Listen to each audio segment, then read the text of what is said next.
aire, sino que hacemos análisis de actores en el proceso de formulación de política pública. ¿Qué particularidades tiene eso? Naturalmente, esa es una estrategia que a nosotros nos recorta enormemente el universo que vamos a analizar y que vamos a estudiar, porque evita que nosotros vayamos hacia otros espacios u otros ámbitos que tengan que ver eventualmente con, no sé, el juego más electoral, si se quiere, ¿sí? Digamos, también hay juego político en los escenarios electorales, pero a nosotros nos interesa particularmente el juego político en el proceso de formulación de política pública, porque es mucho más concreto, es más específico, se puede acotar a un caso en particular, es más claramente identificable cuáles son los perfiles de los distintos actores involucrados y además, insisto, es una herramienta muy útil en los términos de la perspectiva de su trabajo final de la carrera, porque generalmente sus trabajos van a estar orientados a hacer el análisis de una política pública. Entonces, retomando lo que habíamos conversado la semana anterior, atrás, se me pasó.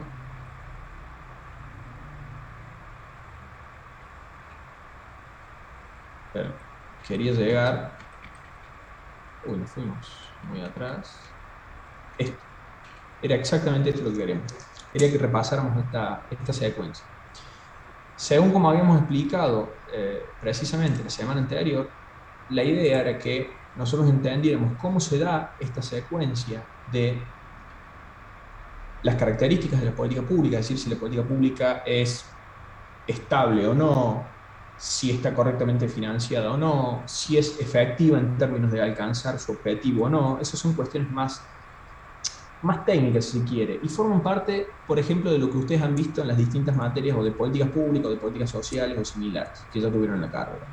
Ahora, eso es lo que ustedes pueden analizar en ese tipo de materias. A nosotros nos va a interesar este componente, ¿sí? El proceso de formulación de política pública.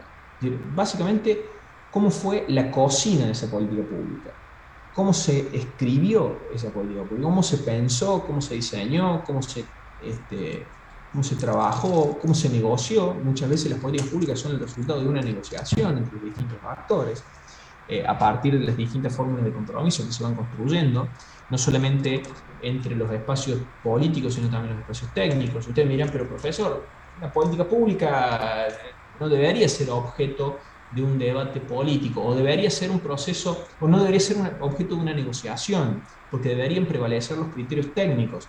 De acuerdo, pero esos criterios técnicos establecen parámetros de referencia sobre los cuales en última instancia necesitan en algún punto tomarse decisiones políticas.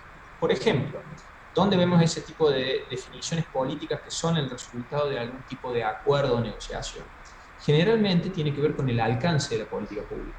¿Cuál va a ser el universo de los beneficiarios? Ustedes me dirán, pero lo mismo, los beneficiarios son los que lo necesiten. Bueno, ese criterio de necesidad alrededor de una política pública no siempre es un parámetro estrictamente objetivo, medible, sino que también puede ser objeto de una definición política, de una decisión política. Entonces, cuando se construye este proceso de formulación, hay que entender cuáles son las reglas del juego, ¿sí? Y acá entra el marco institucional. Por eso nosotros decíamos cuando señalamos la idea de que tenemos que hacer análisis de actores, es hacer análisis de actores y análisis de instituciones y entender cómo las instituciones marcan, ¿sí?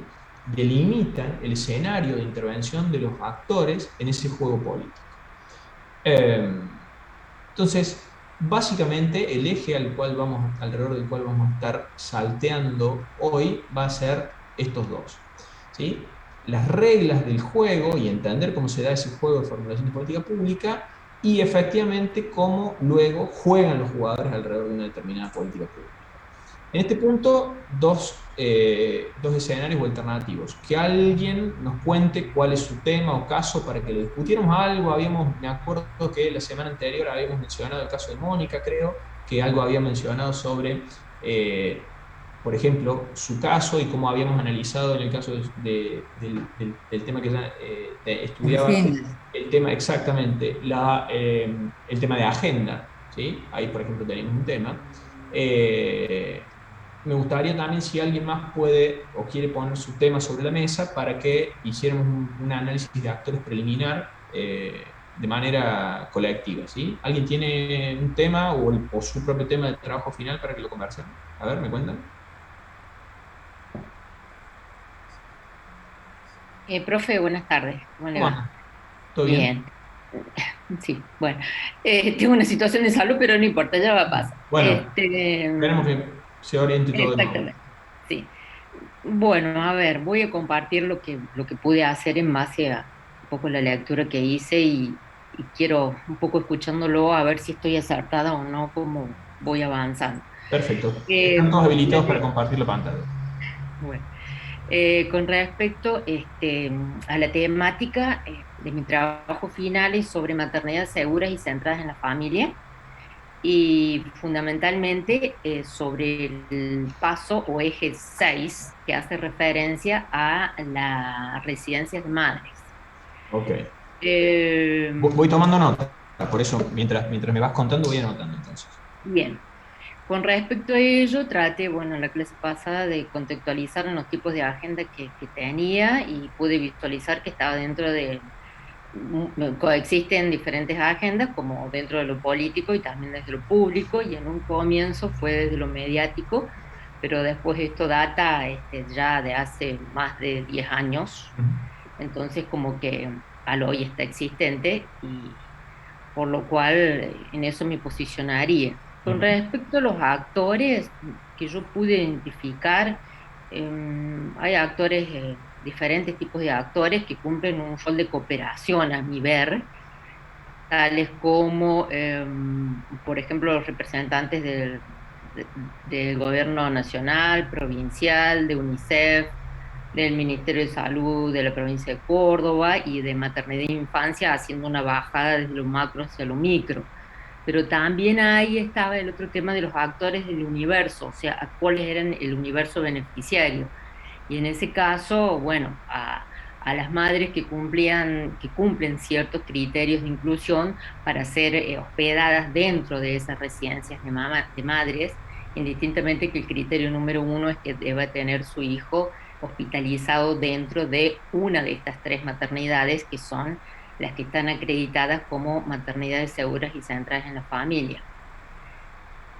Mm, Después hay también desde lo institucional, de los actores institucionales, Una sí, consulta, Gena. Mira, sí, vos mencionaste la idea de que tienen que estar acreditadas. ¿Quién se encarga de hacer esa acreditación? bien. La acreditación la hace UNICEF Ok, como organismo técnico y también financiador, ok, bien. como entidad académica y científica y Ujú. conjuntamente con el Ministerio de Salud de Nación, pero Perfecto. fundamentalmente el eje está puesto en UNICEF. Bien, clarísimo. Continúa nomás. Era una Bien, cuestión técnica, pero que era importante a los fines del mapa de actores. Dale. está bien. No obstante, acá en los actores también intervienen financiadores desde lo privado, porque, por ejemplo, para poder poner en marcha las tres residencias de madres, fueron con algunos, en una de ellas, un aporte de, digo la marca, no digo la agencia Pharmacity, a través de una campaña de fortalecimiento de las residencias de madres. Eh, en realidad, en el análisis económico, como que fue ínfimo el aporte en relación a UNICEF y a los gobiernos nacionales y provinciales. Pero bueno, era como para refuncionalizar un edificio que ya estaba, el otro, mejorar la infraestructura, etcétera, etcétera. Bien. Y con respecto a, a los actores de las instituciones, no son cualquier institución, sino que son instituciones, son maternidades públicas Ujú. que tienen, más allá que las tres tienen el mismo objetivo, pero como que están localizadas geográficamente dentro de la ciudad, en lugares estratégicos, en donde la afluencia de las madres tiene ciertas características que no lo tiene el resto de una maternidad de índole privado, ¿no? No hay fuera de la capital. Yo he tomado para este solamente las tres de capital. Hay Perfecto, una en el interior, pero no la he tomado, en la ciudad de Río Cuarto, perfecto, porque clarísimo. está ahí. No, o sea, empezó a funcionar y ahora está como un periodo de meseta, entonces no lo consideré que podía tomar. Paréntesis chiquitito, mini paréntesis. Esto que acaba de hacer Genoveva es un paréntesis en el cual nos salimos del tema. Eso es lo que se llama acotar el objeto de estudio. ¿Sí? A veces cuando tienes materias de metodología y demás, le dicen, usted debe acotar el objeto de estudio, y uno le parece que Delimitar. está hablando de chino, ¿viste? Una cosa que no entiendo. Bueno, a ver, porque pero ¿por qué no todas? Bueno, no, voy a hacerlas de capital. ¿Por qué? Bueno, porque son las que están funcionando, porque hay un porqué. Y no es, primero, es un recorte, porque no se puede operativamente investigar todo. Ujú. Puede que haya otros casos que podrían ser eventualmente susceptibles de estudio, pero ustedes dejan en claro desde el momento uno que no se van a meter en esos temas, que no van a analizar esos temas. ¿Por qué? Por el motivo que fuese, digamos, siempre tiene que haber un porqué. Bueno, en este caso, no es en capital, es en Río Cuarto, es otra realidad, es otra dinámica. La política no se ha desarrollado lo suficiente en Río Cuarto como sí lo está haciendo en Córdoba, por lo que entiendo, ¿no? No soy experto en el asunto. Entonces, ¿se entiende? Eso es acotar el objeto de estudio y justificarlo. Ujú. Perfecto, punto. Uno a veces se hace como una especie de mundo alrededor de conceptos como muy abstractos y en realidad son cosas tan básicas o intuitivas como estas. Cierro el paréntesis. Seguimos. Bueno, después con respecto a los poderes, ya se me va complicando un poco, pero bueno, los poderes, Bueno, a ver, pará. sí, Antes que pasemos al siguiente punto. Antes que pasemos al siguiente punto. Hasta acá tenemos una lista de actores. Fantástico. Está muy bien. Algunas consideraciones en general acerca respecto de cuáles son los actores o cómo se los identifica. Fíjense, vuelvo al compartir pantalla, pero porque básicamente quiero que vayamos haciendo un salto en simultáneo, ¿sí? Esa es la primera pregunta. La primera pregunta es quiénes son esos actores. Cuando uno intenta responder a esa primera pregunta, lo que está haciendo, entre otras cosas, es no solamente un listado de nombres, no está armando una lista de asistencia, ¿sí? Está tratando de identificarlos, mapearlos, conocerlos con mayor profundidad, identificar en parte algo de lo que mencionamos recién, qué roles tiene. Bueno, ya sabemos, entonces ya vamos a ver que hay algunas de las preguntas subsiguientes que tienen que ver con específicamente eso, los roles.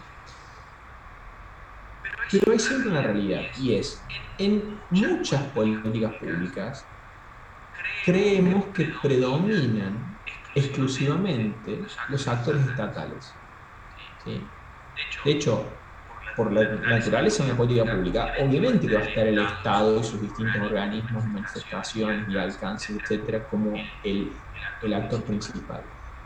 Pero hay otros actores no estatales que son determinantes en el proceso de formulación de la política pública. Genoveva ya identificó dos, UNICEF y Pharmacity. Uno es una organización internacional dedicada a un tema específico, la niña es un organismo de Naciones Unidas, y el otro es una empresa privada, con intereses particulares en el tema de la salud, probablemente en el marco de algún proyecto de responsabilidad social empresarial. Ellos hacen este aporte económico que, aunque es marginal, a ellos les permite hacer el checklist de hicimos algo en materia de responsabilidad social empresarial Los ayudando a sus derechos. residencias, exacto, ¿sí? Después habría que ver cómo se amplía, fíjate cómo ahí vos ya tenés, porque es importante cuando haces ese análisis de actores identificar ese actor, porque sobre todo el rol que tiene, ¿sí? Es como que estamos pegando un salto para adelante, pero también es importante centrarnos acá. Si identificamos que tiene un rol de financiador, que ese rol es marginal. Cuando nosotros cerramos el círculo de evaluación de la política pública y determinemos que potencialmente uno de los problemas de la política pública para ser más efectiva es una restricción presupuestaria, por ejemplo, en un contexto en el cual el gobierno tiene que destinar, no sé, la mayoría de los recursos a tema pandemia. Entonces los recursos de salud están yendo desde hace un tiempo predominantemente a temas relacionados a la pandemia. Bueno, ahí hay una cosa. O para ampliar el rol de la propia Pharmacity, o para complementarlo con otras empresas. Seguramente hay muchas empresas a las cuales les interesaría entrar también con su programa de responsabilidad social empresaria en esta política, por la naturaleza de la política, por lo positiva de la política, por los valores que hay detrás de la política pública. Las políticas públicas también reflejan determinados valores, y cuando reflejan determinados valores, son atractivas para las empresas, ¿sí? Para la imagen empresarial. Entonces, eso también son matices que uno va viendo. Fíjense, apenas estamos viendo un primer listado de actores. Habría que ver luego si surgen otros. Te pregunto, Genova, no sé si hay algún actor gremial, hay algún otro actor empresarial. ¿Cómo está eso? Para tratar de ver actores de otras naturalezas. Actores gremiales hasta el hoy no. Bien. Actores empresariales para determinados aspectos de la campaña, por ejemplo, la Semana del Prematuro, sí hacen aportes de lo empresarial y va directamente a los destinatarios, a las mamás que están hospedadas allí, indistintamente que también se amplía a las madres que están hospitalizadas. Bien. Pero va ahí, pero generalmente es en la semana del prematuro, para el Día de la Madre, el Día de la Familia, para fechas muy puntuales. Y la universidad hace sus aportes, pero desde los proyectos de extensión. Cuando empecé hablando del caso Pharmacity y responsabilidad social, tuve un lapsus y empecé a decir responsabilidad social universitaria. Porque también existe la categoría y el concepto. De hecho, la Católica tiene programas de responsabilidad social universitaria y acciones que... Entonces, ahí, por ejemplo, hay un potencial socio para contactar. Digo, más allá de lo que ya estén haciendo con la Universidad Nacional o con cualquier otra universidad. Las universidades también tienen programas de responsabilidad social, y tratándose de temas vinculados a la medicina, las facultades de medicina de las universidades pueden ser una contraparte que haga algún tipo de aporte. A ver, entendamos el concepto de aporte en términos amplios. A veces son aportes técnicos, a veces son aportes hacer un determinado estudio, diseñar un determinado material o mandar voluntarios para que estén en el cuidado. ¿Se entiende esa idea de no siempre es necesariamente un tema de plata? A veces esta idea de incorporar o articular con otros actores, ¿sí? No estatales en el diseño e implementación de la política pública es muy importante. Entonces ahí me imagino que podrían pensar o imaginarse a algunos otros, por ejemplo las universidades, como mencionas. Bien, ya hay 3 proyectos que vienen vigentes de uno hace 8, otro 10 y otro antes de la pandemia, que forma parte de las capacitaciones de las madres, fundamentalmente para la prealta, para amamantamiento, donde también se incluye a la familia empleada, no solamente a la mamá, porque quien está hospedada es la mamá, pero las visitas se hacen ampliados a los abuelos, al papá, a los hermanitos, etcétera, ¿no? Al círculo que la madre considere que es el círculo de apoyo y de contención para ella, ¿no? ¿Y algún tipo cuidado. de organización gubernamental o institución por el estilo con el cual están interactuando en estos temas? Y la verdad que con precisión, con la denominación, no lo tengo ahora como para A mí se me vino a la decirlo. mente, en realidad, digo, no porque estén teniendo una intervención, sino porque probablemente, insisto, fíjate, o sea, acá tengamos en cuenta que estamos haciendo este ejercicio, pero porque llegado el momento, esto se va a convertir en una propuesta tuya en relación a cómo potenciar la política, cómo complementarla, cómo hacerla más eficiente, etcétera, etcétera. Y a veces la articulación con organizaciones de la sociedad civil que estén vinculadas a este tipo de temas pueden ser una estrategia para ampliar el alcance de la política pública. cuando vos hablabas sobre el tema de la capacitación y demás, el acompañamiento a las mamás, en temas, por ejemplo, como el tema del amamantamiento, hay una organización que se llama la Liga de la Leche, no sé si la escuchaste nombrar, es una organización que precisamente trabaja muy fuerte en la promoción de el amamantamiento materno, y se me ocurrió que podía llegar a potencialmente ser una contraparte interesante para contactar. A veces, cuando hacemos ese análisis de actores, tenemos como distintas esferas. Una esfera más inmediata, de quienes están efectivamente involucrados en la política pública, ¿sí? Digamos, estos temas que estamos hablando acá con Genoveva en relación a su caso, en realidad obviamente son aplicables para todos.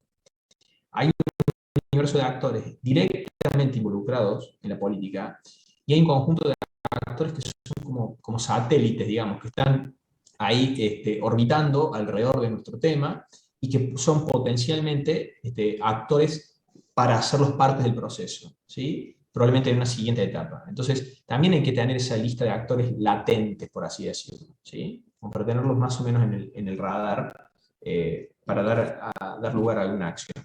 ¿Puedo Sí, interrumpir un segundito? sí, Mónica, Estoy contame. tratando de hacer una relación también con lo mío. Ujú, Y cuando yo hablo de actores sociales intervinientes, yo estaba haciendo un poco la asociación entre el programa que está planteando la GENO y el programa Salas Cunas.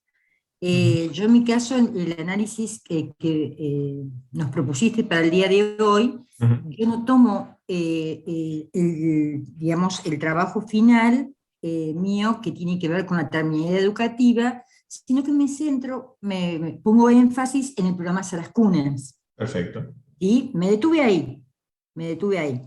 Y bueno, cuando empecé a hacer la revisión de los actores, y ahí entro a un poco, me gustaría después interrogarle a Geno, que te interrogó a vos. Para mí las familias son, en el caso de Geno, las madres son actores. Y en Bien. mi caso, el programa Salas Cuna, que lo deben conocer, es un programa que está destinado a la primera infancia, a las Ujú. mujeres, a las mamás de estos chiquitos, para que puedan tener un ingreso al estudio o favorecer su inclusión social y demás, bla, bla, bla, bla, bla, bla. Bueno, para mí, si yo hablo de actores, más allá de hablar de que los actores son el gobierno, la legislatura, que fue la que establece toda la normativa, le da el encuadre que el gobierno procura en todo esto, el Ministerio de Desarrollo Social, que sería el organismo de aplicación, el programa Salas Cunas, las ONG, los municipios, las comunas, porque por eso tomó el programa Salas Cunas, porque justamente es un programa es una política pública socioeducativa de gestión asociada. Pero cuando yo hablo siempre de actores, no puedo dejar de hablar de las familias. Sí. Entonces, ese es lo Eso, que me hace ruido. sí, bueno, se conecta con algo de lo que tuvimos, creo que en la primera o en la segunda clase que tuvimos una conversación respecto de, por ejemplo, si nosotros consideramos a los beneficiarios de la política pública como un actor de la política. Sí, Hay que entender de qué fase estamos hablando. Estamos hablando de una formulación de política una pública. formulación. Si ustedes recordarán, hay un tema muy importante que tiene que ver con la participación ciudadana en los procesos políticos y en la formulación de la política pública, y esta discusión respecto de cuán participativas son las políticas públicas o no.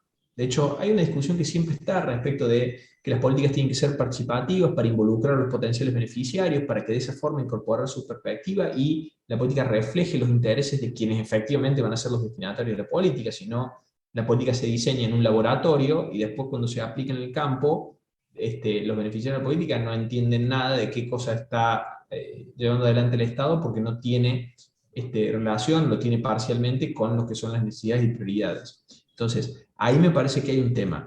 ¿Qué sucede? Generalmente, se trata de políticas que no son, eh,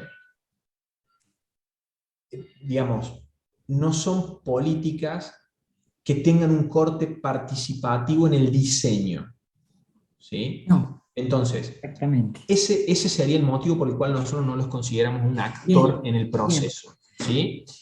Y además, sucede también que a veces en la implementación no siempre son muy aceitados los mecanismos de evaluación para incorporar la perspectiva de los beneficiarios en el quehacer en el funcionamiento de la política pública. Entonces, esto que te hace ruido a vos, Mónica, más que un ruido técnico, digamos, de por qué este método no considera a la familia como un actor, en realidad el problema es, hay un problema político de por qué el diseño de la política pública no fue participativo y no los involucró en el proceso. ¿Sí? Entonces, Ahora, si hubiesen sido un actor predominante, por supuesto que lo incorporamos, lo sentamos a la mesa de nuestro mapa de actores, digamos. es verdad lo que estás diciendo. Aparte, más allá de, yo siempre hago una diferenciación entre lo político y la política. Uh -huh. Desde lo político, hago una diferencia, no sé si querés que la conceptualice medianamente como para que se entienda. Lo político es el discurso y la política es el hacer. El hacer me dice que, sí, sin duda, ni el personal de salas, ni mucho menos las familias de los chicos, son actores claves en este caso de la PFP, ¿sí? De la Claro. formulación de la política. ¿Sí? Pero bueno, sin duda que yo, que soy técnica, puramente técnica, no termino sintiendo lo que vos estás diciendo porque es real. No participaron, por más que se diga desde el discurso, desde lo político, que es un programa que es participativo. Sí es de gestión asociada, sí participan las ONG, porque de hecho nace con ese estilo, ¿no? Establecen convenios de adhesión con organismos no gubernamentales sin fines de lucro, fundaciones, sindicatos, clubes, iglesias evangélicas, todo lo que se te aparezca en el mapa de lo que es las ONG, bueno, son las que convienen fundamentalmente en el área capital. En el interior es con municipios y comunas y muy poquitas ONG. Uh -huh. ¿Sí? Pero es cierto, no participan en la formulación ninguno de los actores que yo acabo de mencionar, que tienen que me encantaría, por supuesto, pero no es así. Me encantaría porque siempre voy a apelar a una concepción de una política pública que promueve el bienestar general, que promueve el bien común, que promueve la participación ciudadana, bueno, pero no es así, no es así, y mucho menos este programa. Bueno, exacto. Entonces, a mí me parece que es un buen criterio para más o menos ir ordenando Bien, los actores. está clarísimo. Perfecto. Genoveva, no sé si estás, para que sigamos haciendo si alguien tenía alguna otra duda sobre el tema, y si no, seguimos con Geno para que vayamos viendo la siguiente de las preguntas del análisis. En nuestro esquema, esta pregunta acerca de qué poderes tienen y qué papeles desempeñan. Esto lo que decíamos de los roles, ¿sí? El rol que cada uno de los actores tiene. A ver, contanos. Bueno, tan ambicioso así como dar la respuesta certera no tengo, voy a ir Estamos haciendo el aproximándome. ejercicio entre todos, no te preocupes. Bueno, a ver, ya habiendo un poco más identificado con claridad cuáles son los actores, cuáles serían fundamentalmente los poderes, son poderes de decisión desde cómo delinear y delimitar y luego ejecutar las políticas de salud desde los aspectos macro hacia los micros, ¿no? Cada uno con sus niveles de injerencia, desde los representantes de gobierno nacional, provincial, hasta las organizaciones internacionales. Uh -huh. Yo creo que ahí puntualmente cada uno de ellos tiene delimitado un poder, el poder y el papel que desempeñan ellos, pero por lo menos estos primeros que he enunciado me parece que delimitan lo macro, y después como para hacer ya la bajada, yéndome a lo que serían, por ejemplo, los ministerios de salud y específicamente a la Dirección de Maternidad e Infancia, que es de quienes hacen la bajada directa y dependen técnica y administrativamente cada una de estas residencias de madre. hasta ahí Perfecto. no me pude analizar esa Eso, parte. entonces, ahí es como que hay dos grandes universos de roles, digamos. Uno de esos roles tiene que ver con los roles funcionales o institucionales, de ser los responsables de la política, de ser los responsables de la implementación de la política. ¿Sí? Fíjense que a veces no siempre quien diseña la política y quien implementa la política son el mismo actor. Recién, por ejemplo, cuando Mónica hacía referencia al poder legislativo, a veces es el poder legislativo el que sanciona alguna determinada normativa, creando el contexto para la política pública, y luego la ejecución de esa política pública queda en manos de lo que a veces se conoce como autoridad de aplicación o autoridad de ejecución, Sí, que es la de repartición, aplicación. el organismo, el ministerio, la dirección, etcétera, que luego, Ujú. mediante algún tipo de decreto reglamentario, se establece, dice, bueno, la implementación de esta política quedará a cargo de la dirección tal y cual. Exacto. Entonces, a veces tenemos esos roles, el rol de quien diseña o crea el marco legal o institucional de la política, el rol de quien implementa la política pública. Esa a veces, de nuevo, depende mucho de los diseños institucionales. Esto, por ejemplo, es bastante común en algunos municipios y casi que le diría predominantemente, por ejemplo, en la Municipalidad de Córdoba. El componente de la administración de los recursos está bastante centralizado, ¿sí? Entonces, las diferentes secretarías o direcciones implementan la política pública, pero todo lo que tenga que ver con la ejecución de los fondos, ¿sí? Funciona a partir de funcionarios, por ejemplo, acá en la Municipalidad de Córdoba los llaman los famosos habilitados, ¿sí? Esos habilitados en realidad tienen una referencia más directa hacia la Secretaría de Finanzas, de Economía, digamos,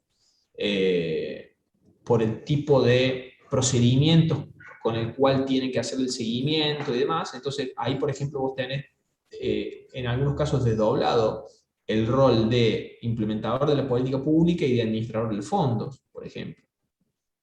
Y en relación a tu caso, Geno, está también el tema de los financiadores. Sí. Y tenés el caso, por eso te lo había preguntado, el rol de los certificadores, digamos, ¿sí? Que son una especie de supervisores de la política o de la condición de ser una maternidad segura y centrada en la familia. Digamos, es como una especie de sello, ¿viste? Un sello Sí. IRAM, ¿viste? Una ISO, una cosa así, ¿viste? Que ahora se usa mucho esto. Bueno, perfecto. Ahí también hay una autoridad de supervisión de la política, que incluso, fíjense, no tiene nada que ver con los estándares, o, digamos, o va más allá de los estándares que el propio Ministerio de Salud le puede establecer a su política en relación a esto. Digamos, más allá de lo que el Ministerio de Salud quiera o no quiera hacer con este tipo de asistencia o de programas destinados a la familia, las madres, los nenes, etc., aparece una especie de autoridad superior, digamos, o al menos externa al organismo de repartición, que es quien plantea los marcos de referencia. Bueno, mire, para que usted sea considerada una maternidad segura y en consecuencia reciba los fondos que nosotros le damos a las maternidades seguras, tiene que cumplir con todos estos requisitos.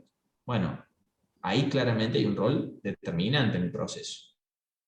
¿Sí? Entonces hay distintos tipos. Están todos sentados en la mesa de la política pública, pero cada uno juega un juego distinto, juega un rol, ¿sí? Desempeña un papel diferente. Hay que subrayar cuál es ese papel, hay que identificarlo. Las universidades con cuestiones técnicas o de asistencia, de voluntariado, lo que fuese, ¿sí? Cada uno tiene ese rol, hay que identificarlo. Así que en esto que me contas, está perfecto. Sí, no sé, ¿tenéis algo más ahí? Em, no, después pasé los incentivos. Bien, perfecto. Eh, Vamos a los incentivos. con respecto, Ahí muestro, seguimos. Mientras yo voy pasándolas para que vean cuáles son las. Ahí está. ¿Cuáles son las preferencias, incentivos y capacidades de los actores en relación a esta política? ¿Sí? Eso también es un tema, porque uno a veces piensa en términos de preferencia, digamos, ¿qué son las preferencias? Son básicamente los objetos, o qué está buscando este actor en relación a este tema. o en el marco de esta política pública, ¿sí? ¿Qué quiere? ¿Qué busca? ¿Qué incentivos en términos de aquellos factores que lo movilizan, ¿sí?, positivamente al actor a hacer algo o a involucrarse en esta política pública? Por eso nosotros hablamos a veces de incentivos y desincentivos. Los desincentivos son aquellos que precisamente crean las condiciones para no hacer algo, o para alejarse de algo, o para salirse de la política pública, o para incumplir la política pública, ¿sí? Entonces, por eso todo el tiempo operamos con el razonamiento de incentivos barra desincentivos, ¿sí? Y las capacidades tienen que ver con esta idea de qué capacidades técnicas, políticas, económicas cuenta el actor para poder llevar adelante su rol en este juego de la política pública, de la formulación de la política pública. Entonces, la idea es que para cada uno de los actores vos puedas identificar las preferencias, los incentivos y las capacidades, ¿sí? A ver, Gen, contame Bueno, qué pudiste ver ahí con eso. sí, identifiqué algunos, pero de forma muy general, macro. Por ejemplo, un incentivo, posicionamiento del Ministerio de Salud, o bueno, de las políticas públicas, por medio de la obtención de la acreditación como maternidades seguras y centradas en la familia, posibilidad de acceder a capacitaciones y formación de los profesionales que están insertos dentro de las maternidades seguras y centradas en la familia, acceso a proyectos y programas con aportes y presupuestos para las propias maternidades, y también para poder tener posibilidad de hacer consultas a expertos especializados en la temática referida a los recién nacidos y la maternidad segura centradas en las familias. Y eso fue, no, hasta ahí no me avancé, pero bueno, tengo que ver cada uno de ellos. Ahí, para ponernos un poquito más finitos en el análisis de los incentivos, generalmente se habla de que hay dos tipos de incentivos: los incentivos materiales y los incentivos simbólicos, ¿sí? Esto no está explicado en la bibliografía, no es parte del estudio específico del tema, simplemente se los pongo sobre la mesa para que encuentren y dimensionen. Hay un incentivo material, económico, porque dijiste, bueno, si alcanzan esa certificación, eso luego les permite acceder a tales y cuales fondos para otras cosas, ¿bien? Ahí hay claramente un incentivo de naturaleza económica, material. Pero también hay un incentivo simbólico, ¿sí? Que el ministro Cardo, pero no es solamente una cuestión de vanagloriarse, sino es mostrar resultados positivos en relación a un determinado tema. Y no es solamente un tema de marketing, es un tema de comunicación de logros, ¿sí? Cuando se alcanzan los logros, hay que mostrarlos, hay que comunicarlos, hay que hacerlos visibles. Y eso es el prestigio asociado al logro de algunos de estos estándares de naturaleza internacional, o con el aval de instituciones internacionales con muchísimo prestigio, como el UNICEF. Es un incentivo simbólico potentísimo para que Córdoba sea la provincia que más maternidades seguras y centradas en las familias tiene del país. No sé si es así o no, o si Córdoba está buscando lograrlo o no, pero eso, por ejemplo, es un incentivo. Es así, a nivel de país es así, es la que más maternidades seguras y centradas en la familia tenemos, y es en una de las maternidades que funciona el principal banco de leche humana de Argentina. Bueno, En Argentina hay dos importantes, uno está en Córdoba. A ver, eso yo no sé ni me explico por qué no lo conocemos todos los cordobeses. Eso debería ser objeto de una consideración muy positiva por parte de la ciudadanía en relación a la gestión de materia sanitaria destinada a la maternidad, primera infancia, etc. Es un logro, es un incentivo simbólico potentísimo. Hay que mostrarlo, es un resultado, ¿sí? En Córdoba tenemos el mayor número del país. Esta cosa que a nosotros los cordobeses nos encanta decir que hacemos las cosas muy bien y en algunos casos mejor que el resto de las provincias. Bueno, esas cosas hay que decirles, pero no por una cuestión de chauvinismo, no, mire, a ver, acá hay una política pública, se está implementando y está dando resultados positivos. Es un incentivo simbólico, muy fuerte. Después, lo que tenés que, a ver, fíjate, por ejemplo, mira, te hago el juego a vos. ¿Qué incentivos tiene Pharmacity al participar en este proceso? Y sin lugar a dudas, como una organización privada, lo posiciona de una manera desde lo social importante, de una forma muy importante. Hay un incentivo simbólico. Sí. Yo tengo un programa de responsabilidad social empresaria que, a ver, no va a ganar plata Pharmacity con esto, al contrario, está poniendo plata. ¿Sí? El incentivo no es material, es un incentivo simbólico. Pero es la idea de que Pharmacity se muestre como una empresa responsable, involucrada con sus comunidades, apoyando una política exitosa habrá que ver, probablemente Pharmacity aporta en Córdoba y en todas las demás provincias donde haya algún tipo de política esta, no lo sé, pero me imagino. A Pharmacity también le interesa estar cerca de UNICEF. Totalmente. ¿Sí? Entonces, Sí. ¿entienden la lógica y la racionalidad de los incentivos de los actores para involucrarse en un proceso político? Hay incentivos materiales y hay incentivos simbólicos. ¿Sí? ¿Puedo preguntar algo? Sí, Mónica, adelante. Ay, me quedé pensando, incentivos económicos, porque en el caso de una política pública social, donde es el Estado que implementa una política pública como es destinada a la primera infancia y a las mamás y demás, bla, bla, bla, bla, a través del programa Salas Cunas, yo no encuentro en ninguno de los actores un incentivo material. Por favor, el tema de incentivo fue un tema para mí complicado. Fue muy complicado. Y por eso es que está muy buena la aclaración que nos hace de que hay incentivos. Yo veo incentivos simbólicos en todo esto. Pero Bien. cuando hay un gasto social, cuando hay una inversión social, esto es un gasto social. Hay un rédito político, hay un rédito simbólico, Sí. ¿sí? Y hay un incentivo simbólico. Está cargado de incentivo simbólico. Sí. Pero material es, púngate, mucha plata. Bueno, Más allá que sea una gestión asociada. exactamente. Ahora, mira, dos aclaraciones en relación a eso.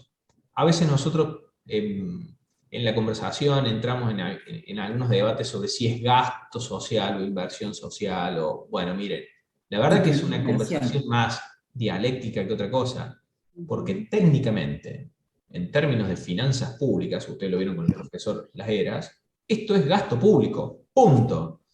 Que tiene un impacto positivo porque mejora las condiciones de los niños, de las familias. Bueno, justo las dos políticas tienen ahí algún denominador conectándose de familias, bebés, nenes que nacen, etcétera. Bueno, entonces ahí hay esta idea de, bueno, estamos invirtiendo en la próxima generación de los cordobeses. De hecho, creo que en algún momento la comunicación de la provincia de Córdoba, cuando contaba o mostraba algo en relación a Salas Cuna, lo planteaba en ese tema. Mira, hasta creo que recordar alguna declaración del gobernador Schiaretti diciendo, estamos invirtiendo en nuestro futuro, que son los niños de Córdoba, y qué sé yo, bueno, todas esas cosas. Entonces, Sí. ahí es eso en relación a la idea de, y gasto, inversión, bueno, miren, es gasto público. Es Que gasto tiene un público. efecto positivo, ¿verdad? Fantástico. Ahora, naturalmente, cuando estamos hablando de gasto público, hay erogaciones económicas Es del plata. Estado, hay dinero puesto, en el caso de Salas Cuna, porque además implica una transferencia de recursos para aquellas organizaciones o centros vecinales que lo montan, lo organizan, lo mantienen y demás, son recursos del Estado para poner, entonces, esos actores, pero fíjate vos que hay, vos lo podés explicar mejor, Mónica, pero hay muchas salas cunas que ya medio como que funcionaban en los hechos, porque eran algunos espacios que vecinos de manera autoconvocada o organizada de una manera muy básica o preliminar montaban algún tipo de estructura de asistencia a las mamás con nenes chiquititos para el cuidado y qué sé yo, y bueno, ya estaban ahí. Y bueno, y Salas Cuna viene y es Exactamente. como que le da un marco más institucional, organiza, ordena asistencia que probablemente el Estado ya le estaba dando, pero de una manera más No, desorganizada, por así decirlo, y ahora lo enmarca en una política pública y dice, bueno, y le pone un cartel. Entonces me ujú, decís, bueno, che, pero el cartel, bueno, a ver, hay un componente simbólico fuerte en decir, bueno, mire, esto que antes era un grupo de papás, mamás y no sé qué cosa organizando asistencia para mamás y niños del barrio, ahora se convirtió en una sala cuna. no, es peor que eso. Es peor que eso. Es mucho más grave de lo que vos estás contando. Ujú, Porque, bueno, yo te trato de ser lo más breve posible en una historia de la que fui parte, como técnica. ujú. En el año 84, hoy estuve revisando eso, año 84 se crea por ley el Programa Permanente de Atención a la Niñez y la Familia, franja de grupo etario, de 0 a 18 años. Pero ponía especial énfasis y con los mismos objetivos se trabajó en todo el interior de la provincia de Córdoba y en Córdoba. Yo entro en el año 90, 89, 89. Estaba ya funcionando con mucho éxito, con toda una organización impresionante, o sea que nada de eso carecía. En el año 2018, todas esas salas, que eran los centros de desarrollo infantil, centros de apoyo a la niña y familia, todo lo mismo, ¿eh? Todo lo mismo, con los mismos objetivos, fueron refuncionalizadas por orden del gobernador y se crea las salas cunas. Pero esas salas cunas ya venían funcionando y Claro. venían funcionando de manera participada, con una gestión asociada, pero bien definida por convenios de coparticipación. Te cuento porque yo fui parte de esa historia. Estoy convocada desde hace un mes recién por el programa Salas Cunas, para hacer un rediseño de programa, de un programa de terminalidad educativa. Pero en realidad, mi origen como técnica es en el programa que después, te cuento que a nosotros nos generó lágrimas, porque se transforma de la noche a la mañana en Salas Cunas. Y esto ya tenía una historia desde el año 84 que veníamos gestando, de gestión asociada, laburándolo, Bueno, visitándolo, supervisándolo, y bla, bla. esto que Nunca comentas más. vos, Mónica, es como cuando le hacemos, esto nosotros le llamamos hacerle arqueología a la política pública, ¿viste? Sí. Buscamos, bueno, esto de hacer arqueología en la política pública es muy importante, porque a veces, valga la metáfora para el caso, a las políticas no le trae la cigüeña. No. O sea, no nacieron de un repollo, ¿sí? O sea, en realidad se montan, hay toda una corriente en el análisis de política pública que tiene que ver con lo que se conoce como el incrementalismo, esta idea de que las políticas públicas generalmente son ajustes que se van montando sobre políticas anteriores o consecuencias de políticas anteriores. Entonces, son pocos los temas en los cuales el Estado, existen, pero son pocos, los temas en los cuales el Estado interviene por primera vez y donde está todo por hacer y nunca se hizo nada. Generalmente el Estado ya ha hecho algo en relación al asunto. Y a veces estas cigüeñas que aparecen y traen, ¿no? Esta cosa, mira, ahora de repente tenemos esto. Bueno, obviamente, la imagen, la comunicación, lo simbólico, la creación de una marca, porque ahí hay una cosa, las salas cunas se han convertido en una especie de marca muy visible, ¿sí? Muy registrada, sí. Entonces, bueno, hay un tema respecto de, pero no hay que desconocer esto que señalas vos. Esto existía, Es funcionaba, la historia, es el este, origen y realmente lo que se hace es ponerle un cartel nuevo, una nueva identidad, algo que desde el año 84 sí, sí. atravesó todas las gestiones de gobierno, todas, con los mismos objetivos, con la misma pretensión. Yo te diría que hoy, bueno, quizás lo que se pone es un poquito más de énfasis a la mamá, nosotros poníamos más énfasis en las familias, Bueno, hoy es como que se trabaja más el tema de la mamá. La mamá para que se quede tranquila, deje su niñito de 0 a 3 años, de 45 días a 3 años en las salitas y se puede ir a trabajar o estudiar. Bueno, ¿Sí? esto sería algo parecido a rebautizar el PyCore. La diferencia por ahí es que el PyCore tiene como un arraigo y una presencia institucional mucho más fuerte, entonces sería más notorio cambiarle el nombre. ¿Te acuerdas cuando hemos hablado del PyCore semanas atrás? Sí, Lo citamos como un caso. Entonces, en relación al tema de incentivos, esta idea de tener en claro esos dos elementos, ¿sí? bárbaro. Son incentivos, pueden ser incentivos materiales o simbólicos, ¿sí? ¿Qué es lo que moviliza o motoriza a un actor a involucrarse en un proceso de política pública? ¿Sí? La visibilidad, el prestigio, el reconocimiento público, la legitimidad de un gobierno, todo eso son incentivos de los simbólicos. Y después los materiales tienen, esencialmente, a veces tienen que ver con recursos, con dinero, con bienes o servicios que se prestan alrededor de la política, etc. Todos operan en ese punto. No sé, Geno, si tenías algo más en relación a esa parte. No, a esa pregunta hasta ahí nomás avancé y después pasé incipientemente a los horizontes temporales, porque Bien, ahí está, bueno, mira. Ujú. Ahora, esto de los horizontes temporales es probablemente una de las preguntas más complicadas de tratar de responder, ¿sí? Sí.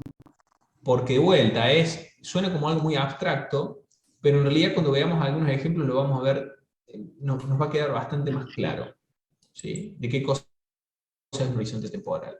¿Qué estuviste viendo vos, Genoveva, en esto? A ver, sobre los horizontes temporales. ¿Viste solamente algo? como ¿Se te un ocurre? solo párrafo así que puse. Sobra. A ver. Que, bueno, con respecto a los horizontes temporales, se han mantenido con el correr de los años, ya que es la misma línea política y sanitaria desde la creación y acreditación de las 3 maternidades seguras centradas en la familia hasta la actualidad. No más de eso. Bien. No pude. Bueno, a ver.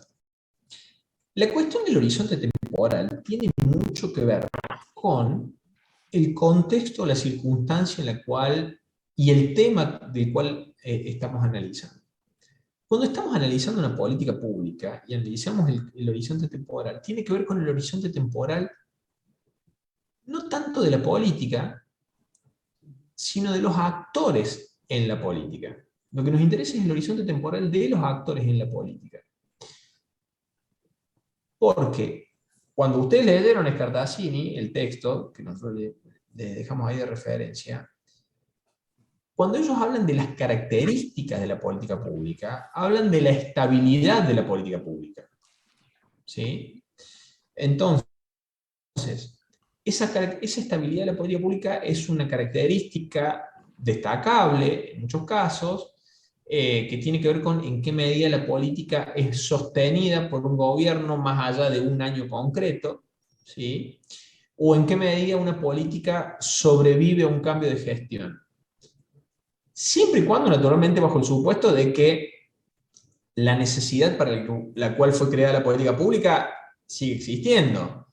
Porque lo peor que le puede suceder a una política es que la política se siga repitiendo simplemente para seguir moviendo esos recursos en el presupuesto, independientemente de que la necesidad haya sido ya resuelta o no.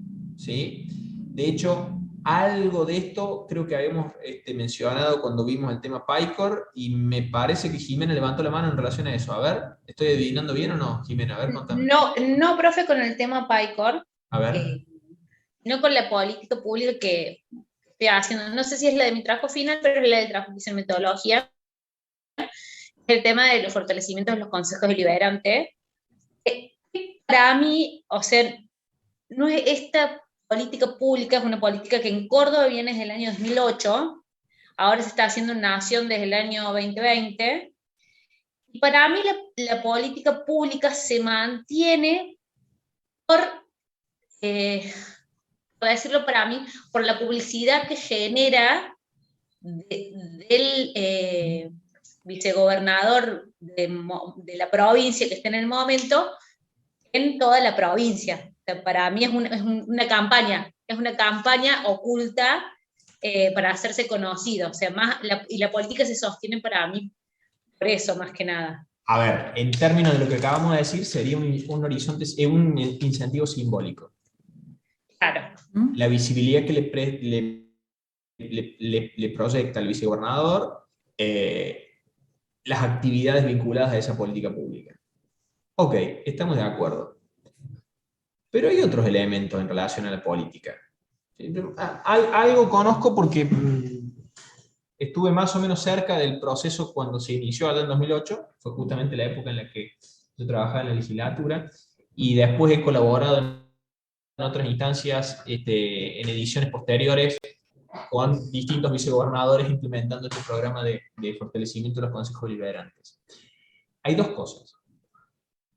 En primer lugar, tiene que ver con la necesidad que le da origen a la política, y es una necesidad bastante presente, que está asociada a las capacidades técnicas y los niveles de profesionalización de los concejales en las localidades pequeñas del interior de la provincia. Generalmente, ustedes saben, los concejales no tienen una remuneración, sobre todo en las localidades pequeñas, no tienen una remuneración por su tarea, o si tienen algún tipo de retribución simbólica en relación a gastos operativos y demás. Entonces no necesariamente gente que se dedica a la técnica legislativa, ¿sí?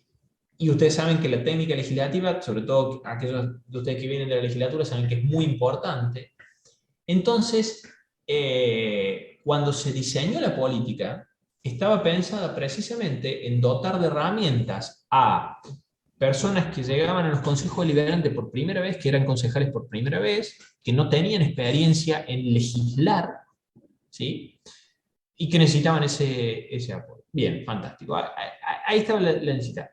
Técnicamente, esa necesidad se renueva cada 4 años. ¿Por qué? Porque vos todo el tiempo estás teniendo rotación en los consejos deliberantes, ¿sí? Entonces, y además la provincia tiene 427 municipios y comunas. Entonces, ok, saca las comunas porque no tienen consejo deliberante, pero quédate con los municipios, que son casi 300.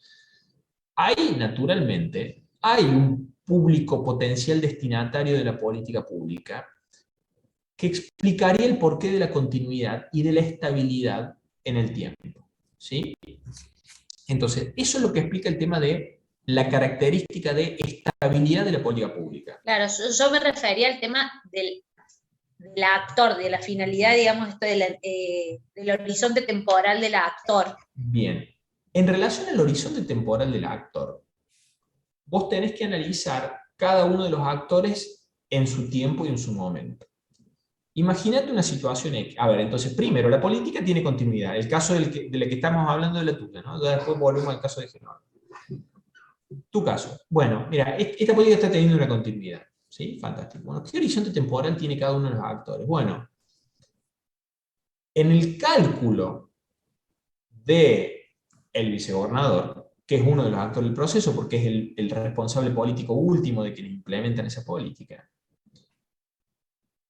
hay, primero, el horizonte de sus 4 años de mandato.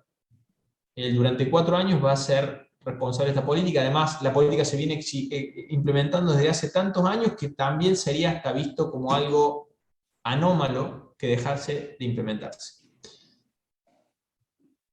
Ahí naturalmente se mezcla el tiempo político, ¿sí? Y la oportunidad política y la idea de, bueno, tengo 4 años de gestión, pero también necesito utilizar esto para proyectarme, y esta política me genera un incentivo simbólico muy fuerte. Fíjense cómo vamos conectando temas de los que fuimos viendo hasta ahora. Hay un incentivo simbólico fuerte que es la visibilidad, y me permite recorrer la provincia. Saben que para los políticos eso de recorrer la provincia y tener visibilidad en el interior es muy importante, ¿sí? Porque les da una vidriera necesaria. Entonces, el horizonte temporal, hay que ver a qué cosa está apuntando. Apunta en las elecciones de mitad de mandato convertirse en diputado nacional, o no, le interesa ser el próximo gobernador, entonces lo va administrando. Digamos, ¿cómo va jugando con eso? Bueno, esos son los horizontes temporales que cada uno de los actores tiene para entrar a intensificar la política o no. Por ejemplo, este año perdón, vale, lo que leía, salieron 2 artículos porque se hicieron 2 fortalecimientos y los levantó La Voz. Lo que me llama la atención también porque no ha sido una política que ha tenido mucha publicidad en los medios, como La Voz del Interior, sí a lo mejor en diarios más del tipo político.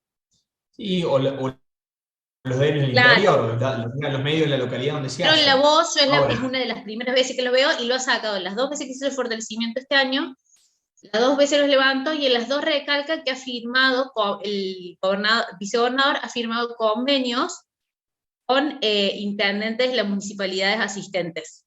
bien. No dice de qué son los convenios, dice que es como para acercar las legislaturas con la intendencia, pero ya ahí es como, te está tirando que hay algo más, además de esto del fortalecimiento. Ok, ahí entra en juego el tema del análisis de agenda, que fue lo que hicimos en la primera parte del ejercicio. O sea, ¿en qué medida? A ver, ¿qué le pasa ahí voy, Valeria, con tu pregunta. Pero Sí, ¿qué le pasa al tema del programa de fortalecimiento? Ha perdido novedad. ¿Se entiende? Entonces, le cuesta más perforar la malla mediática y que los medios le den un espacio. ¿Por qué? Porque es básicamente lo mismo que han hecho los vicegobernadores anteriores y es básicamente lo mismo que, digamos, entonces, a ver, ¿qué es necesario? ¿Agregarle un matiz? Bueno, vinimos, hicimos el fortalecimiento y además firmamos un convenio para que el municipio no sé qué cosa, bueno, ¿se entiende? Entonces, eso en términos de la estrategia de entrar en la agenda. ¿Sí? Ahí lo que básicamente está tratando de hacer el actor, legislatura y o vicegobernación, es entrar en la agenda pública a través de los medios de comunicación. Y después, pero no se olviden, acá también está el horizonte temporal de los intendentes y de los concejales. Ellos también tienen sus propios horizontes temporales, de urgencias o no, de tiempo o no, de si tienen un mandato más o no, a propósito de la discusión de la reelección que se está dando en estos momentos. Entonces, la idea de los horizontes temporales hay que analizárselos, hay que estudiárselos a todos los actores. ¿Sí? Vale, y después volvemos al caso de Genoveva. Vale. Gracias. Sí, el tema que yo voy a hacer es la digitalización en un Consejo Deliberante del Interior. Entonces, con el tema de la temporalidad, es como que, bueno, para rápidamente comentar, los actores principales serían la legislatura, empleados de la legislatura que son los que van a proponer el sistema, y obviamente el Consejo Deliberante. Pero en la temporalidad es como que la legislatura entrega lo que se llama, digamos, un enlatado, y hasta ahí llega.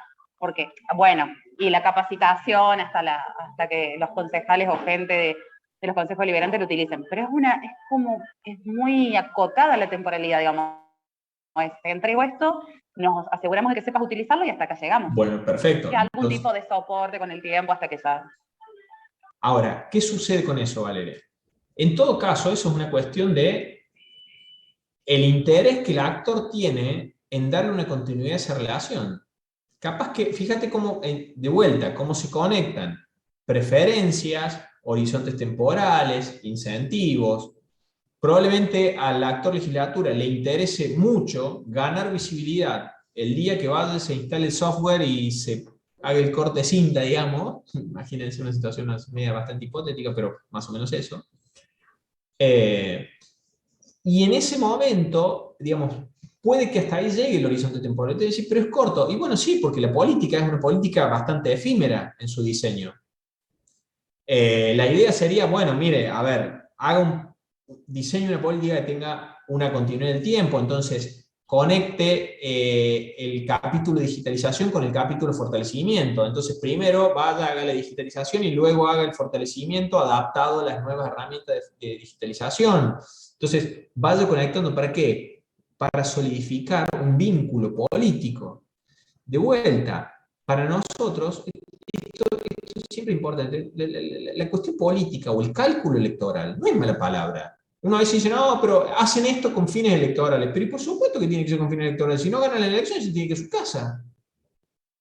obviamente que la única forma de poder ejercer el poder y convertir las aspiraciones, deseos y planes y demás que se tengan en relación a la determinada es ganando las elecciones. Si no, es un comentarista de la política. La única forma de gobernar es ganando las elecciones. En un sistema democrático como el nuestro, se gobierna ganando elecciones. Entonces los actores necesitan ganar elecciones. Si no ganan elecciones, se tiene que ir a su casa. Se acabó.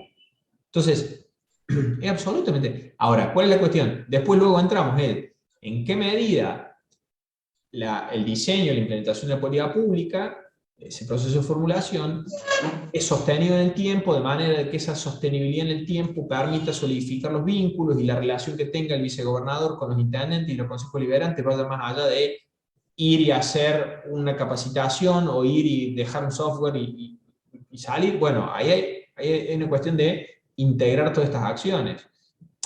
Lo menciono porque justamente los dos ejemplos que ustedes mencionaron, Jimena y Valeria, tienen que ver básicamente con esto, con el mismo actor y sus relaciones con los consejos liberantes, a través de dos políticas distintas, ¿sí? Consejos liberantes y municipios. Y vuelvo al caso de Genoveva. Ahí los horizontes temporales tienen que ver con qué está buscando cada actor en relación a la política.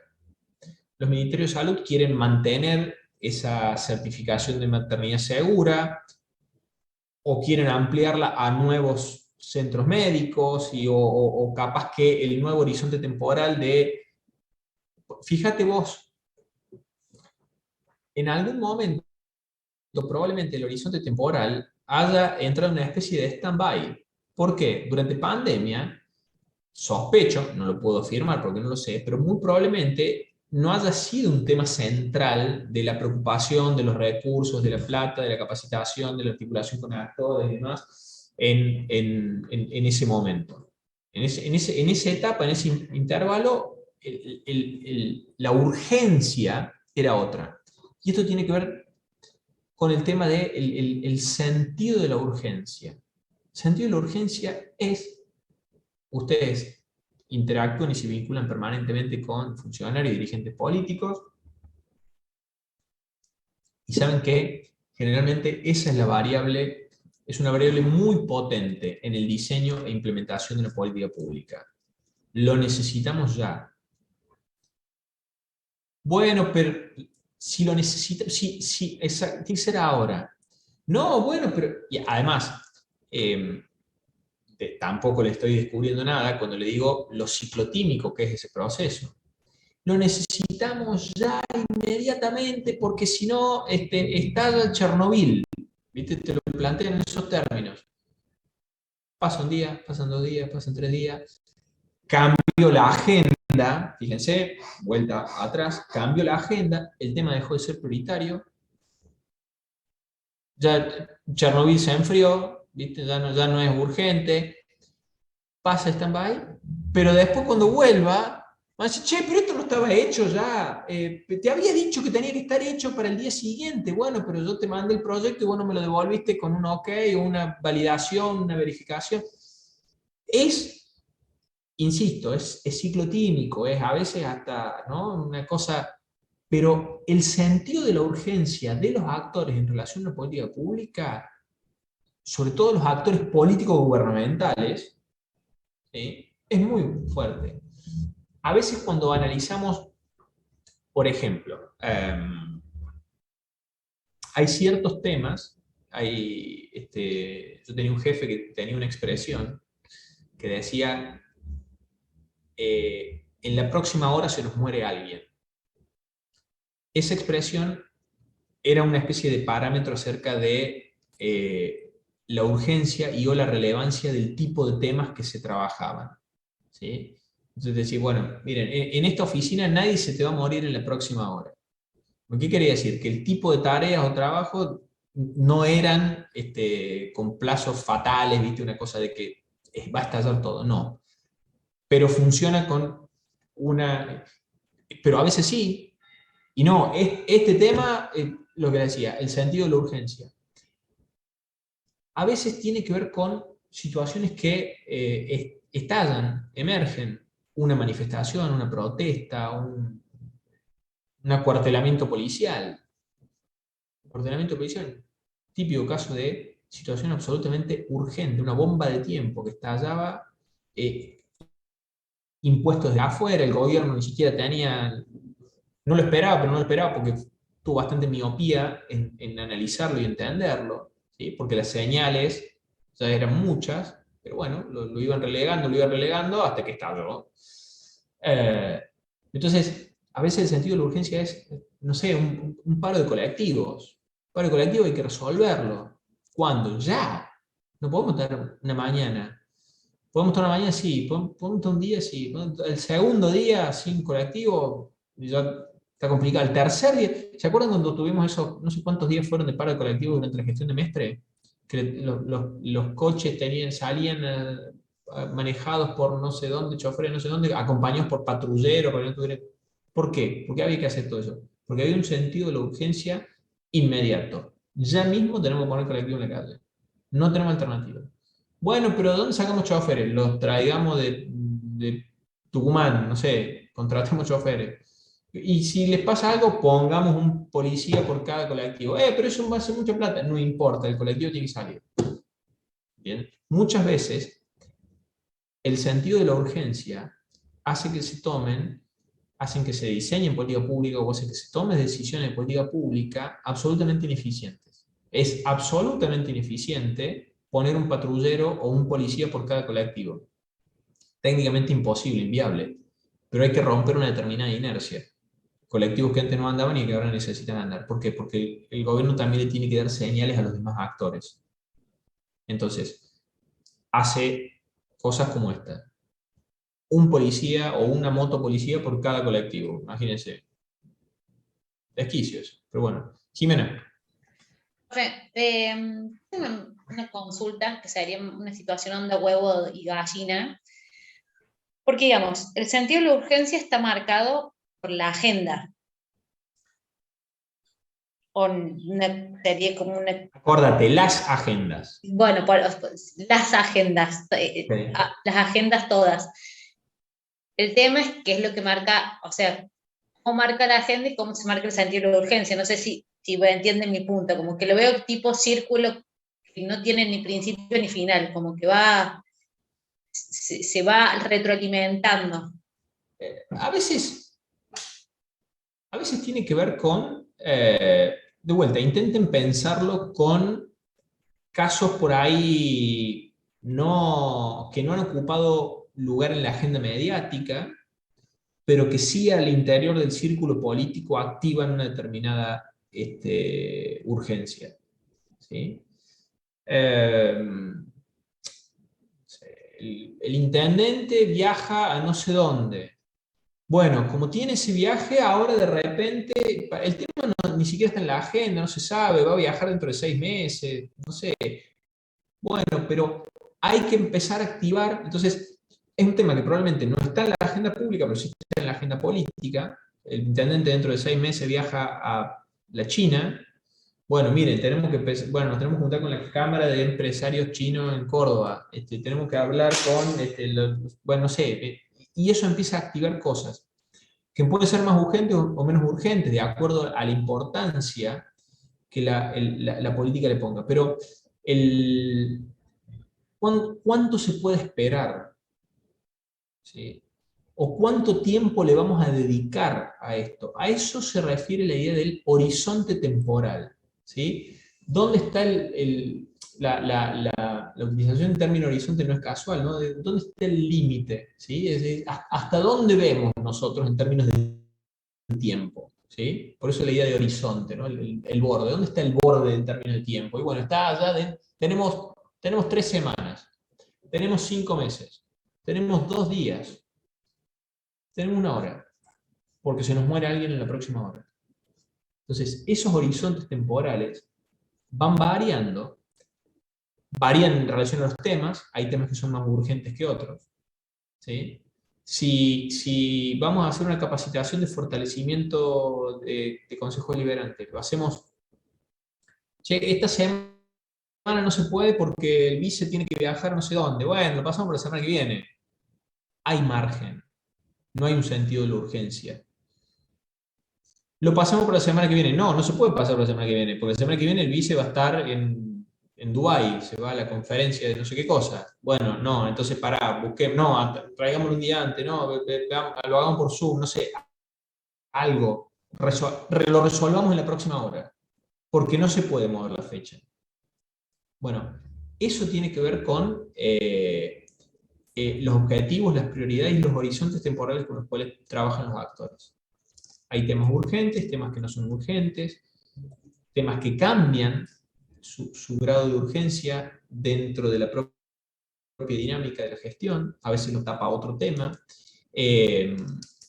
Sí, hay un huevo gallina ahí. Para mí, a priori, te diría que todo depende de las capacidades de manejar la agenda que tenga un político, un gobierno, un funcionario. ¿Sí? ¿En qué medida le marcan la agenda, lo hacen correr? ¿Vieron, escucharon esta expresión de lo corren con la vaina? Bueno, ¿en qué medida lo corren con la tapa del diario, marcándole la agenda, haciéndolo que se ponga a trabajar en un tema con urgencia que no debería serlo? ¿Se entiende? Entonces, ¿cómo? Para mí es más un tema de capacidad de manejo de la agenda y de imponer su propia agenda, porque cuando la política marca su propia agenda, es la política, digo, la gestión, la que define los tiempos. No las redes sociales, no los medios de comunicación, no la interna del partido, es la gestión. Bueno, ¿a qué cosa primero, qué cosa después, qué cosa prioritariamente? ¿Sí? Ese juego es muy importante. Ese juego es muy importante. Entonces, sí.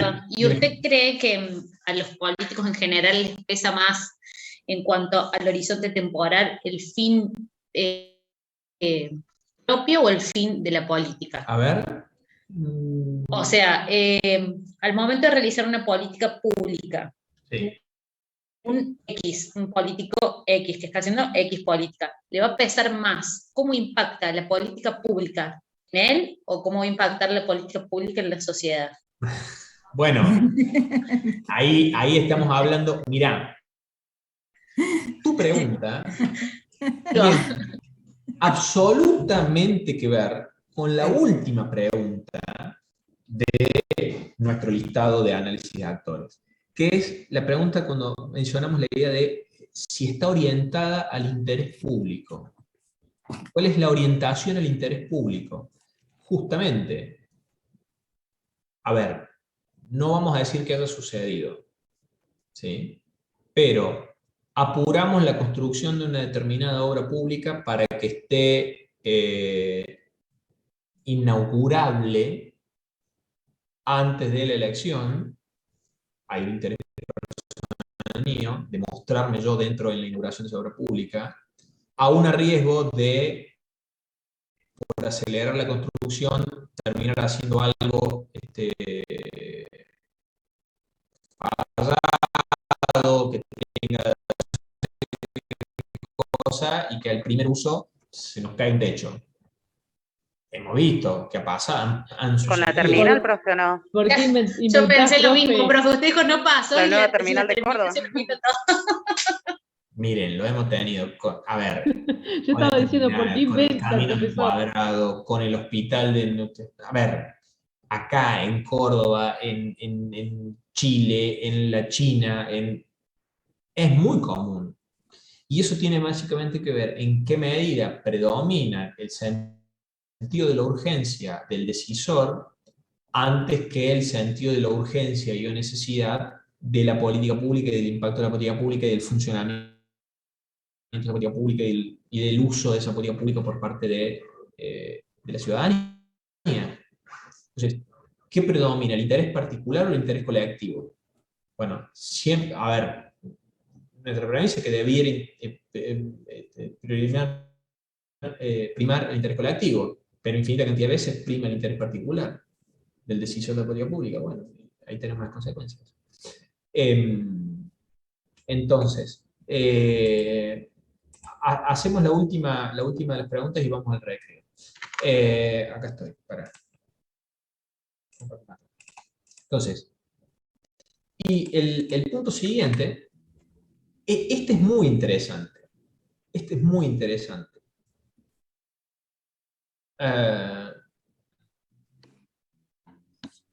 Cuando nos preguntamos acerca de los escenarios en los que interactúan los actores, estamos tratando de determinar dónde espacialmente, ¿sí?, se producen los intercambios, los acuerdos, las reuniones donde se trabaja formalmente en el diseño de la política.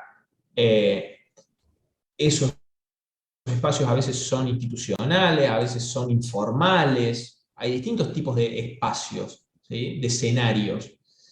A veces son escenarios formales y a veces son escenarios informales, ¿sí? Ahí también hay un matiz en este punto. Geno, ¿llegaste a esto? ¿Se te ocurrió algo? ¿Estás pensando algo ahora, por ejemplo, de algún posible escenario? A ver, estás silenciada.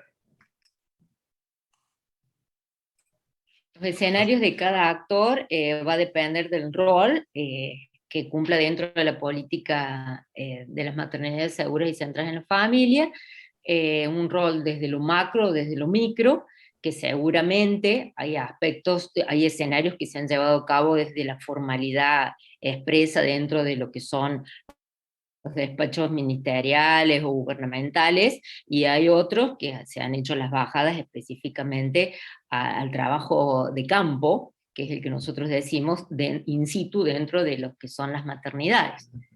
Desde cómo seleccionar el lugar donde estructuralmente va a funcionar la residencia en adelante. Ok, perfecto. Eso tiene que ver con espacios físicos, ¿sí?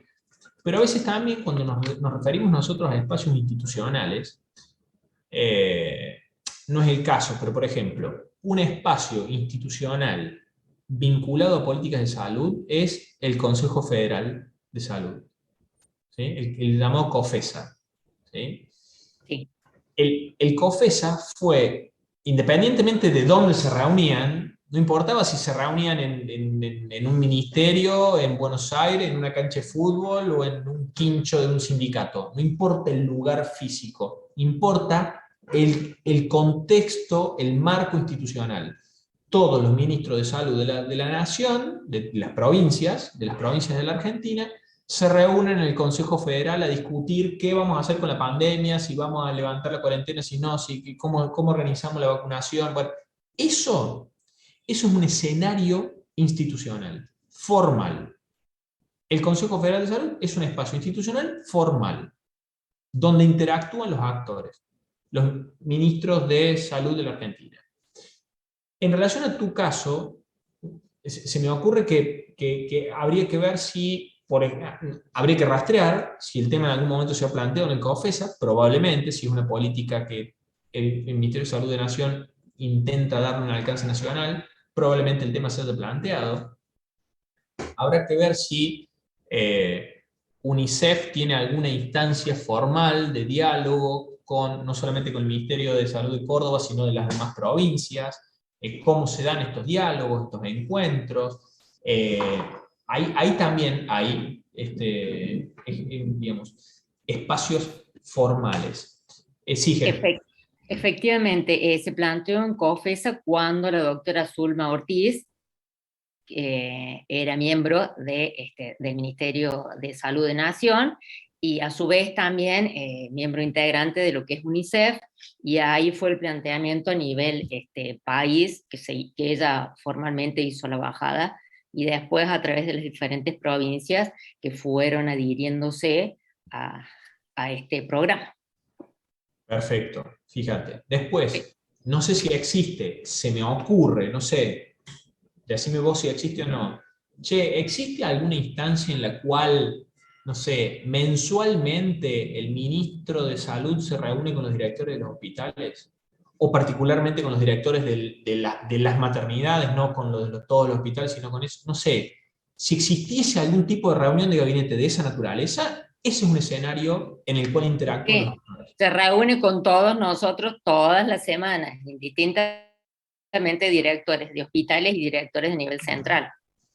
Ahí está. Indistintamente si es virtual o presencial, siempre está. En la agenda no siempre está esta temática, pero como que se convoca, es un escenario de intercambio y de bajada de políticas y de estrategias y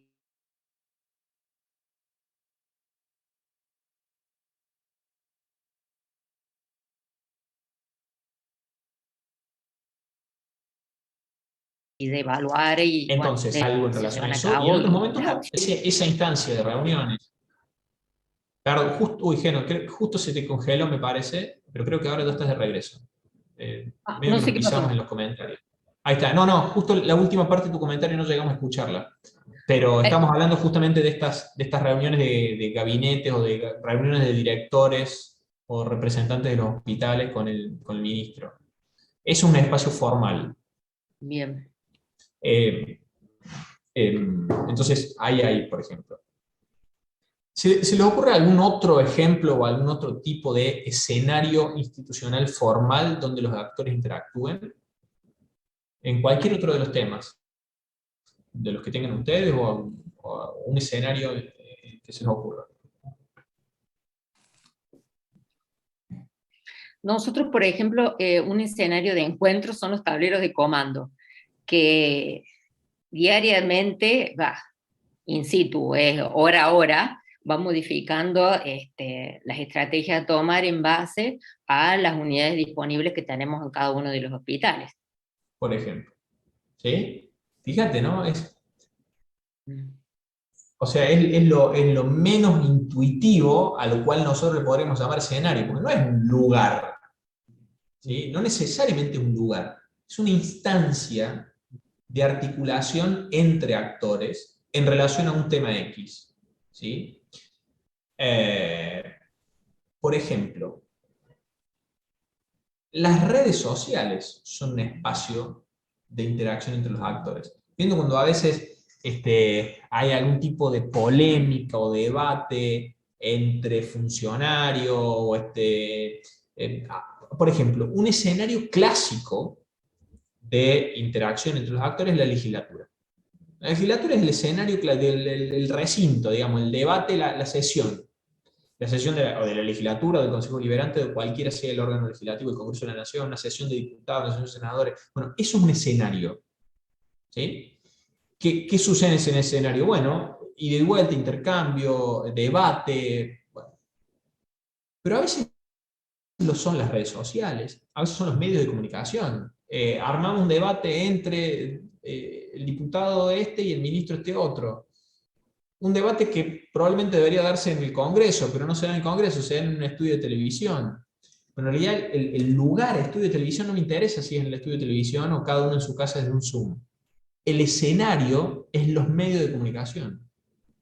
Son las redes sociales. En el caso del tema de fortalecimiento, podría ser donde se da la capacitación. Por ejemplo, el espacio donde se hace la capacitación, no interesa dónde o cuándo. O las instancias, los momentos o los contextos en los cuales esto, por ejemplo, mira, imagínate, no sucede porque sería pisar espacios que no son propios. Pero si la legislatura tiene un programa de fortalecimiento de consejos deliberantes destinados a los municipios de Córdoba, sería muy interesante que cuando en Córdoba existe un espacio de vinculación entre los actores políticos que se llama la Mesa Provincia Municipios. No sé si escucharon hablar alguna vez. La Mesa Provincia Municipios es una instancia, antes se reunía casi semanalmente o quincenalmente, ahora a veces un poco más espaciado. Es un espacio institucional en el cual está el ministro de Gobierno como representante de la provincia, del gobierno de la provincia, y los intendentes y jefes comunales del interior. ¿sí? Además, ellos están agrupados por partidos políticos, que además tienen un representante en la mesa provincia-municipios de eso, y hacen reuniones colectivas, digamos, debates, periódicamente sobre X tema. De hecho, por ejemplo, la mesa provincia-municipios en este momento es uno de los espacios donde se está discutiendo el tema de la reelección, por ejemplo, o para que tengan una idea. Ahí hay un espacio formal. Si la legislatura de la provincia tiene un programa destinado a, bueno, vaya y preséntelo en la mesa de provincia y municipios. Pero miren, nosotros tenemos este programa, funciona así, así, así, hacemos esto, los interesados mandan un mail acá. Un mecanismo potentísimo de difusión y de comunicación de la política pública. Pero eso implicaría que el gobernador vaya y se meta en un espacio que generalmente es un escenario dominado por el ministro de Gobierno. ¿Sí? Debería haber primero una coordinación entre el vicegobernador. Despersonalícenlo, olvídense de este vicegobernador y de este ministro de Gobierno. Pero, por ejemplo, eso tiene que ver con respecto a en qué espacios los actores interactúan o no, independientemente de que fuese un espacio institucionalmente favorable a esa interacción. Eso es lo que plantea también el texto, profe, en una parte, la falta por ahí de coordinación interna que hay en los gobiernos al momento de aplicar políticas públicas y que genera un perjuicio a la hora de implementar la política pública. Imagínate el alcance que tendría si se lograse el programa de fortalecimiento, si lograse una articulación más fluida con la mesa de provincia y municipio y que digan, bueno, pongámonos de acuerdo, esta semana vamos a hacer una semana en cada uno de los departamentos. Abril va a ser el mes de el departamento San Justo, listo. Todo abril vamos a todos los consejos liberantes de San Justo. Y se levanta uno y dice, vengan acá, Rodito, no sé. Bueno, no sé si a Rodito San Justo no. Pero digo, cosas así, me explico, ¿no? Vengan, bueno, ahí hay coordinación entre distintos niveles, entre distintos espacios, y diálogo, qué sé yo, se promueve esa interacción. Ahora, volvamos. Hay espacios formales, pero también hay espacios informales de interacción entre los actores, donde se construyen acuerdos políticos o se negocian los términos de una política pública. ¿Se les ocurre algún escenario informal? Sí, a mí sí. A ver, Mónica, por ejemplo. No sé si le estoy pegando, pero un escenario informal para mí es las ONG con el personal de las salas cunas. Es un espacio informal. Ellos se encuentran, intercambian, se ponen de acuerdo, bajan los lineamientos que el ministerio a través de la conducción del programa Salas Cunas les establece a las ONG, y bueno, se las bajan al personal. Y te puedo dar un ejemplo concreto. Sí, una dinámica. Un ejemplo concreto es lo que está ocurriendo ahora, que después de 3 años se está tratando de algún modo de hacer revisar a las ONG que existe un ítem dentro del marco legal de la creación del programa Salas Cunas, donde el personal auxiliar debe tener concluido el secundario completo. ¿Sí? Mira. Hoy me doy con esta situación de que en la lectura y en la revisión no solo tengo gente que no ha terminado el secundario, sino que también tengo gente que no ha terminado el primario, pero que dada la premura de esta implementación urgente, que en el año 2018 se decide implementar este programa, que ya existía con otro nombre, pero se instala, y se instala en la agenda, en la agenda mediática, en la agenda, por supuesto, en la agenda primero política, después en la mediática, se difunde, se hace...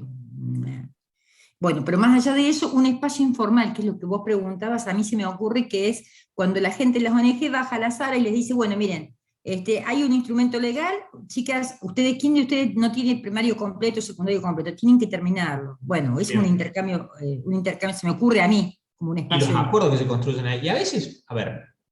Y no quieren, a veces no quieren porque ya tienen el trabajo. Exacto.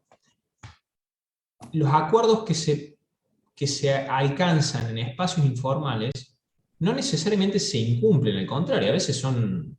A ver, Se cumplen a veces. sí, a ver, pero mira, tengo un ejemplo. Un bar es un escenario informal. Iba a decir el asado del que hablamos el otro día. El quincho el quincho de Urtubey es un escenario, ¿se entiende? Miren, les cuento una anécdota así como muy doméstica de hoy acá en el ICDA. ¿Por qué estoy disfrazado de señor serio? Porque hoy tuvimos, y por eso fue el cambio de horario en el inicio de la clase, nosotros hoy tuvimos el acto de apertura de un programa de capacitación que estamos haciendo junto con la Fundación Konrad Adenauer, ACEP, etc. Es un curso sobre políticas públicas. Bueno, hoy tenemos el acto de apertura de eso. Bueno, el acto formal, ¿sí? Eran el representante de ACEP, la representante de la CONRA, la directora del ICDA, el ministro Casinerio de la provincia, el secretario Foloni de la municipalidad. Eso no era formal. ¿Sí? Bueno. ¿Qué fue lo más sustancial del evento? La reunión preliminar que tuvimos tomando un café en la salita del lado del auditorio, en la cual conversamos acerca de qué cosas podríamos hacer y cooperar entre las instituciones, qué sé yo, y acordamos, bueno, sí, después nos vamos a reunir la semana que viene para ver algo específico sobre esto. Se construyeron acuerdos en la instancia informal, paralela a la solemnidad del acto y... ¿Sí? ¿Y dónde fue? Fue una salita, podría haber sido acá en mi oficina, podría haber sido en un bar de la esquina, pues, ¿se entiende? A veces los escenarios en los cuales interactúan los actores pueden ser los formales, pero a veces suelen ser mucho más efectivos en términos de construcciones de acuerdos, de diálogo, de intercambio, de coordinación, como decía Jimena, los informales. ¿Sí? Entonces, esa es la idea para identificar escenarios en los que interactúan los actores. Profesor. Sí, Mónica, dime. Ay, perdón. No, decime. ¿Puedo revisar con usted los actores claves? Porque si Bien. me sigue, perdónenme, pero necesito revisarlo porque estoy pensando a veces en todo el resto de las consignas que usted planteó y me cuesta por ahí visualizarlas. Mira, hagamos una cosa. ¿Querés que lo hagamos después cuando volvemos del recreo y lo conversamos entre todos? Cuando quieras, quieras. Dale, perfecto. Hacemos una cosa porque estamos justo a las 6. Sí, perfecto. Hacemos acá el receso breve y en 6:20, 18:20 volvemos. ¿Sí? Nos conectamos de nuevo. Perfecto, muchas ¿Okay? gracias. Muchas Excelente. gracias, profesor. Ahí nos vemos.